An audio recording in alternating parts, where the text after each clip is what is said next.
Hi friends, இன்றைக்கி வந்து நம்ம என்ன பார்க்க போகிறோம் அப்படின்னா கோல்டு சேவிங்ஸ் பற்றி தான் நம்ம இன்றைக்கி பார்க்க போகிறோம். ஓகேங்களா?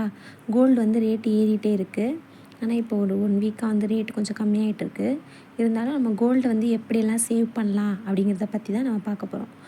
இன்றைக்கி நான் வீடியோ எடுக்கிற அன்றைக்கி பார்த்திங்கன்னா 6725 ரூபா. எது அப்படின்னா 22 கேரட் வந்து 6725 ரூபா இன்றைக்கி. ஓகேங்களா? அப்போ நம்மளோட டார்கெட் வந்து என்ன அப்படின்னா 1 கிராமுக்கு நம்ம டார்கெட் பண்ணுறோம் அப்படின்னா பண்ணி வாங்கிடலாம். கரெக்டு தான். இப்போ வந்து எவ்வளோனா ப்ளஸ் வந்து 3412 ரூபா வரும். ஓகேங்களா? இந்த அமௌண்ட்டை வந்து நம்ம சேவ் பண்ணலாம்.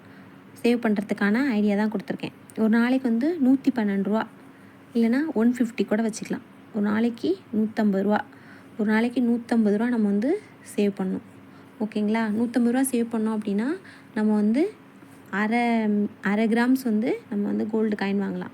கோல்டு காயினாக வாங்கி என்ன பண்ணுறது அப்படின்னு யோசிக்காதீங்க. கோல்டு காயினாக வாங்கினீங்கன்னா அப்படின்னா கோல்டு காயினாக வாங்கி அரை கிராமாக நம்ம சேமித்தோம் அப்படின்னா என்ன பண்ணலாம்? அரை கிராமாக சேமித்து கண்டிப்பாக வந்து ஒரு 2 கிராம் வருது.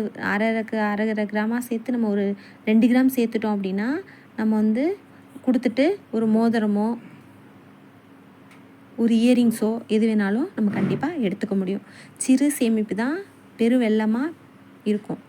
சின்னதாக சேமித்தா தான் ஒரு ரூபாயாக சேமித்தா தான் நம்மளால் சேமித்து லைஃப்பில் வந்து நம்ம நினைக்கிறத வந்து அச்சீவ் பண்ண முடியும்.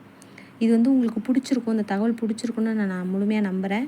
தகவல் பிடிச்சிருந்தா நம்ம சேனலை சப்ஸ்கிரைப் பண்ணுங்கள், ஷேர் பண்ணுங்கள், கமெண்ட் பண்ணுங்கள்.